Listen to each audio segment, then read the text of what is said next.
J'avais pas mal d'argent sur mon compte bancaire et j'avais décidé d'investir. J'ai fait un peu comme monsieur et madame tout le monde où, tu sais pas trop, niveau investissement, tu te dis: «Ouais, bon, une assurance vie, ça peut être pas mal».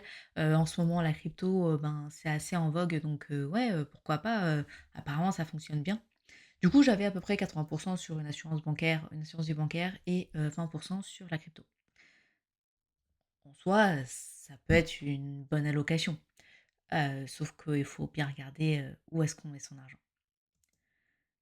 J'avoue la crypto, à ce moment-là, ça montait assez vite, donc moi j'étais, vachement contente. Sauf que quand tu y réfléchis, et quand tu comprends comment ça fonctionne, tu sais que ça peut redescendre très, très vite et là, faut avoir le cœur accroché. Et puis son assurance bancaire il y a très peu de chances qu'elle soit, faite pour toi.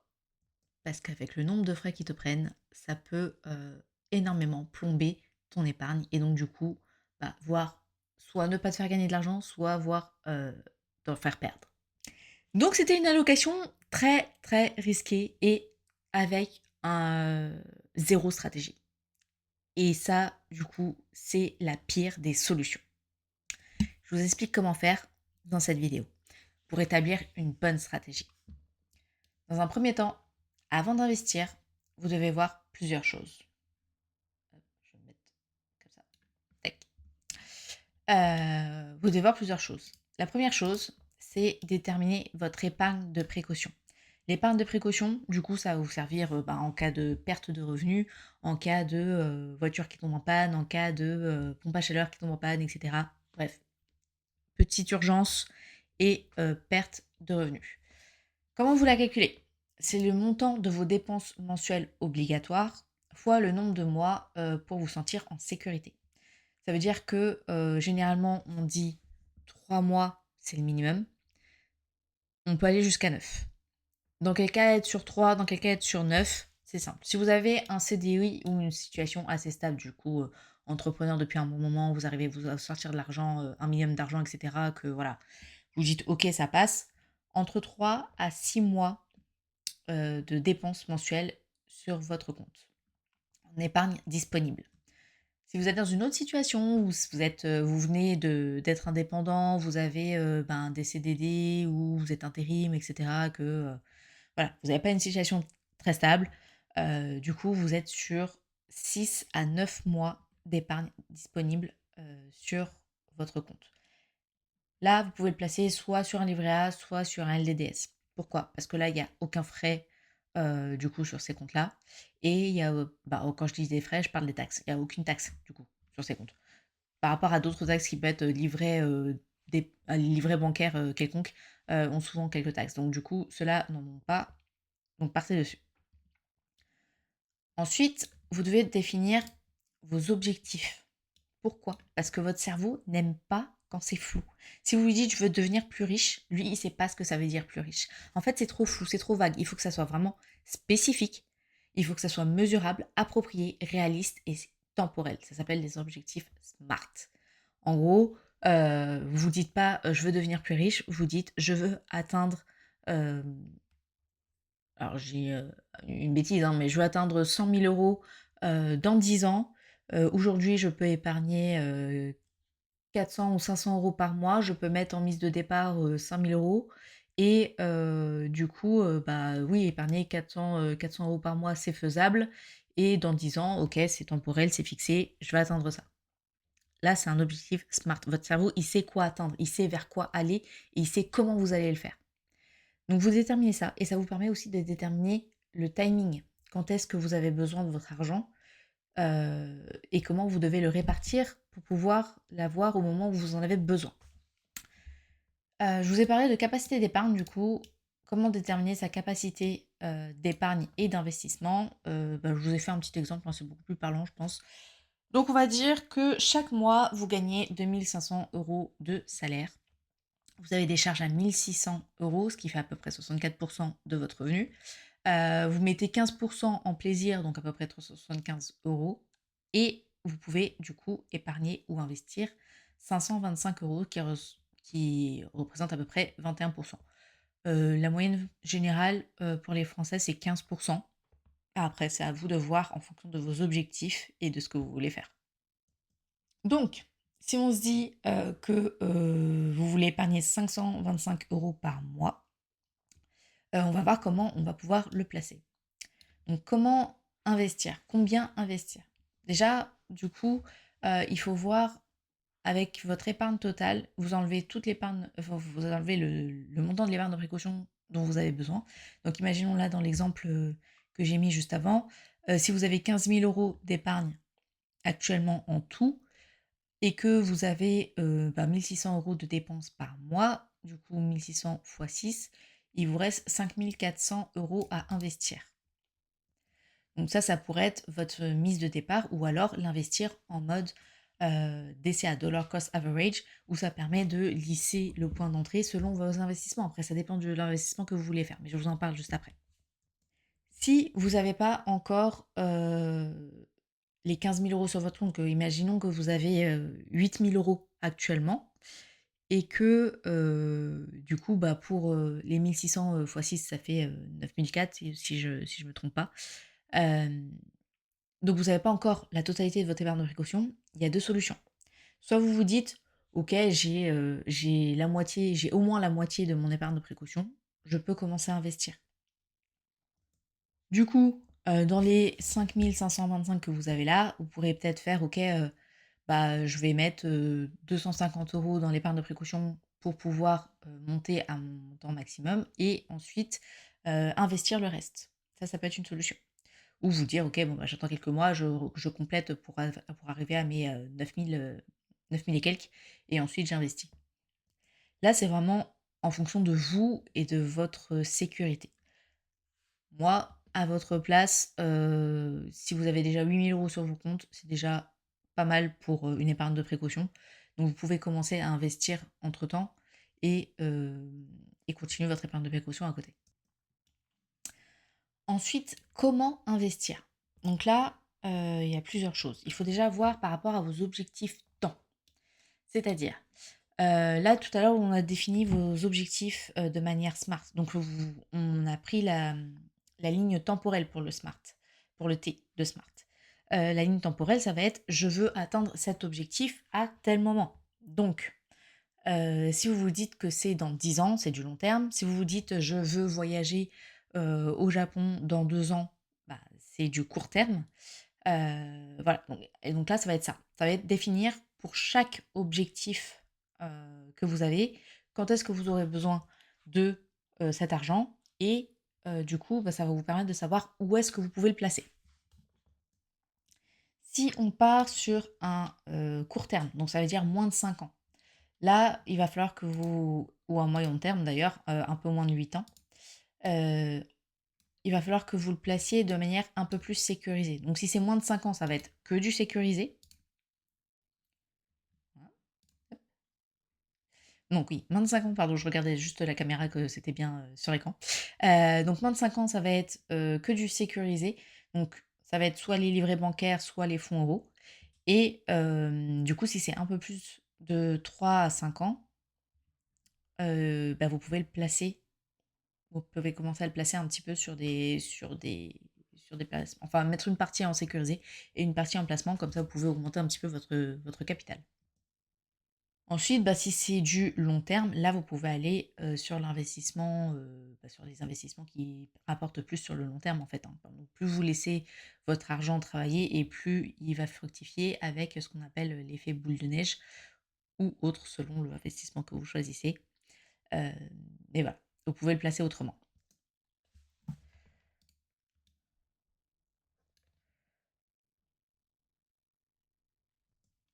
Je pense que j'ai dû faire pause à un moment donné et donc louper un petit truc. Donc je disais que si c'est long terme, vous pouvez le placer autrement pour pouvoir le faire fructifier et profiter d'un effet boule de neige, par exemple en bourse, etc.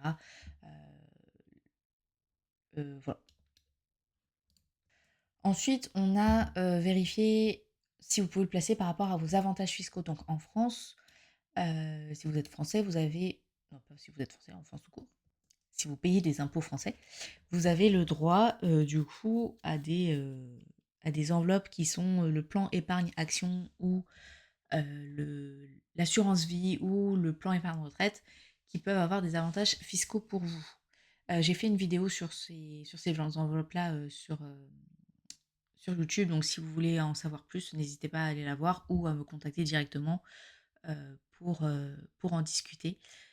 Si vous voulez me contacter directement, pensez à cliquer sur le lien, dans le 1 lien de la description pour rejoindre mon canal WhatsApp, gratuitement, où vous aurez du coup, bah, toutes les nouvelles vidéos, vous serez au courant de toutes les nouvelles vidéos et vous aurez aussi mon numéro personnel où vous pourrez m'envoyer un message, privé directement. Donc je disais, tout l'intérêt de comprendre, les différentes enveloppes, fiscales que vous pouvez avoir, enfin de différentes enveloppes tout court, où vous pouvez placer votre argent, parce que du coup, il y a certains ont des avantages, donc comme le PEA, l'assurance vie ou le PER. Hem, Après ce qu'il faut comprendre aussi, c'est, bah, comment ça fonctionne et puis, bah, pourquoi le placer là et pas ailleurs? Dans le sens, il y a d'autres critères à voir qui sont par exemple le temps de gestion. Si vous mettez quelque chose sur, si vous mettez de l'argent sur votre livret A, bah, du coup, l'argent sur le livret A, il va être, disponible tout le temps, mais la rentabilité est faible et bah, il y a des avantages fiscaux, oui, parce que du coup, il y a pas de taxes, mais il y a aucun temps de gestion ni de risque. Si vous mettez, votre argent en bourse, du coup, imaginons sur un ETF, MSCI World, du coup, le temps de gestion, bah, il est très faible, hein, ça va être, de 0 à 5 minutes. La rentabilité, ben, elle peut être elle est en moyenne à 7%. Le risque, bah, oui, il y a quand même du risque parce que, voilà, c'est de la bourse. Donc, plus vous, investissez à long terme et moins il y a de risques. Hem, mais c'est pas à 100 garanti comme un livret A. Les avantages fiscaux, ben, là, ça va dépendre de l'enveloppe dans laquelle vous le mettez. Parce que si vous le mettez, sur un compte, titre ordinaire, il n'y a aucun avantage fiscal. Si vous le mettez sur une assurance vie, vous pouvez avoir un abattement et cetera. Sur un PEA, il y a il y a un abat il y a pas de taxe fiscale non plus après les 5 ans. Donc voilà, là ça dépend, de ça et la disponibilité, bah, ça va être pareil. En bourse, vous pouvez récupérer votre argent assez rapidement.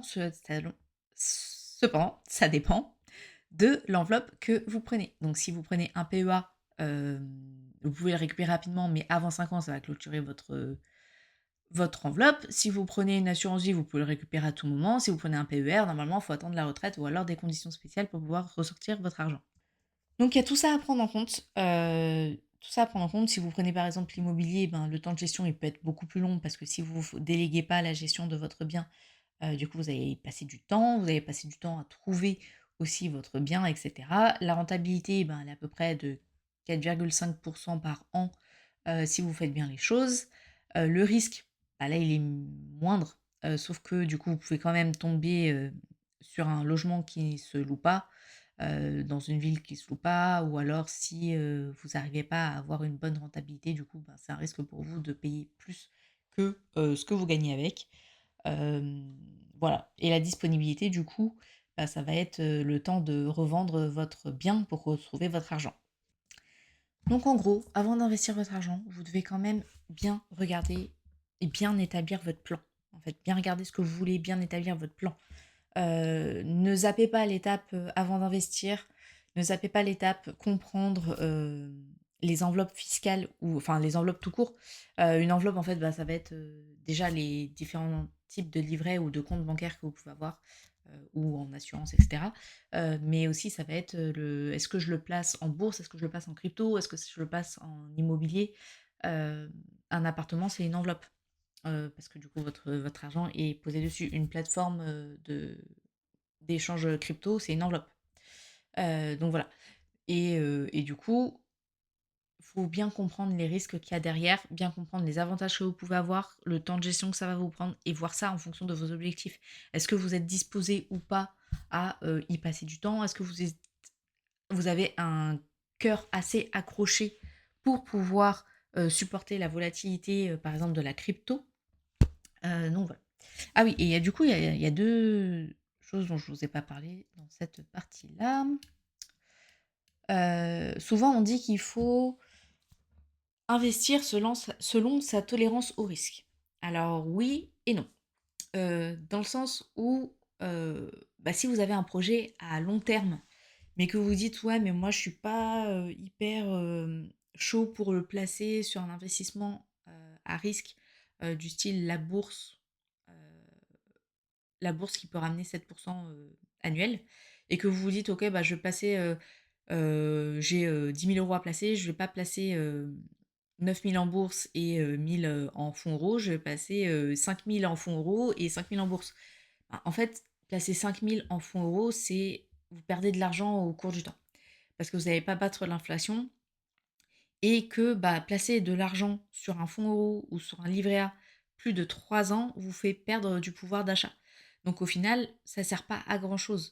Là, si c'est du long terme, autant le mettre sur, un placement qui est un peu plus risqué parce que, bah, avec le temps, vous avez moins de risques, que si vous diversifiez bien votre argent et ben, vous allez pouvoir, hem, bah, réduire ce risque aussi.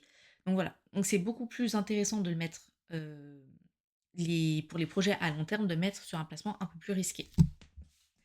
Donc, en fait, vous pouvez très bien avoir, une partie de votre argent réservé pour un projet, à court terme sur un livret ou sur un fonds euro ou un investissement qui est beaucoup moins risqué et une partie de votre argent, placé pour le long terme sur un investissement très risqué parce que du coup, bah, c'est à long terme et qu'au final, le risque sera beaucoup plus diminué. Ça dépend vraiment de vos objectifs et dans tous les cas, même si vous vous dites, «OK, je place sur un investissement qui est beaucoup moins» mince, j'ai perdu le fil de ce que je voulais dire, mais du coup, voilà, si, vraiment ne placez pas que en fonction de votre tolérance au risque tout votre argent, mais pensez plutôt à l'objectif temps qu'il y a derrière pour pour voir sur quel risque vous pouvez partir. Et le dernier point, c'est travailler son mindset. Pourquoi? Parce que, en fait, il y a plusieurs, conditionnements ou croyances limitantes qu'on peut avoir qui font que vous allez avoir peur de placer votre argent à un certain endroit. Que vous allez, soit vouloir, dépenser plus, soit vouloir, épargner plus, ou rester sur une rentabilité qui est assez faible. Parce que vous avez peur de perdre de l'argent, parce que vous avez, peur de devenir riche. Oui, ça existe, parce que du coup, vous avez une croyance limitante sur le fait que, bah, les riches sont mauvais. Voilà. Travailler son mindset et travailler aussi son mindset par rapport à la volatilité. En fait, le fait de comprendre les enveloppes et de comprendre comment fonctionne chaque investissement vous permet de ne pas stresser à chaque fois que que le marché monte ou baisse. Et du coup, le dernier point dont je voulais vous parler, si, vous vous retrouvez par exemple dans le cas, où vous avez 5 000 € à placer aujourd'hui, il y a 2 solutions. Soit vous vous dites: «OK, bon moi je mets, 5 000 €», on prend le cas d'une assurance vie par exemple. «Je vais mettre 5 000 € aujourd'hui, sur l'assurance vie en initiale et puis ensuite je vais ajouter, 500 € tous les mois».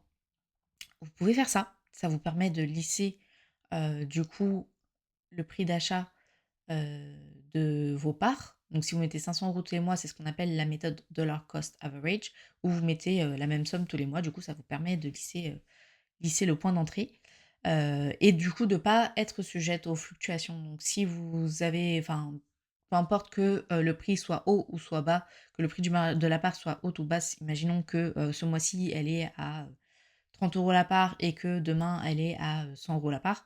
En fait, vous, ça vous dérange pas parce que du coup, le fait de mettre un peu tous les mois, ça permet de faire une moyenne, de lisser. Vous pouvez faire comme ça ou alors vous vous dites: «Je vais déjà commencer par lisser dès le départ et pas mettre les 5 000 € d'un coup» et du coup vous dire, «Ben, sur 5 mois, je vais mettre 1 000 € et lisser le point d'entrée déjà» et ensuite, continuer, bah, à mettre un petit peu chaque mois. Là, vraiment, c'est, selon ce que vous préférez et selon le marché, l'état du marché, au moment où vous voulez investir. Voilà, donc le point à retenir surtout, ben, faites un plan d'investissement, une stratégie, ayez une stratégie claire et suivez-la selon vos objectifs. Sinon, vous allez vous retrouver coincé ou vous allez perdre de l'argent au fur et à mesure du temps. Si vous avez besoin d'aide pour établir votre plan, n'hésitez pas surtout, contactez-moi. Pour ça, vous pouvez, rejoindre mon canal WhatsApp gratuitement. C'est le premier lien qui est sur la description. Vous cliquez, vous rejoignez mon canal WhatsApp et vous avez mon numéro personnel. Vous pouvez m'envoyer un message et bah, ce sera avec plaisir pour vous aider. À très vite!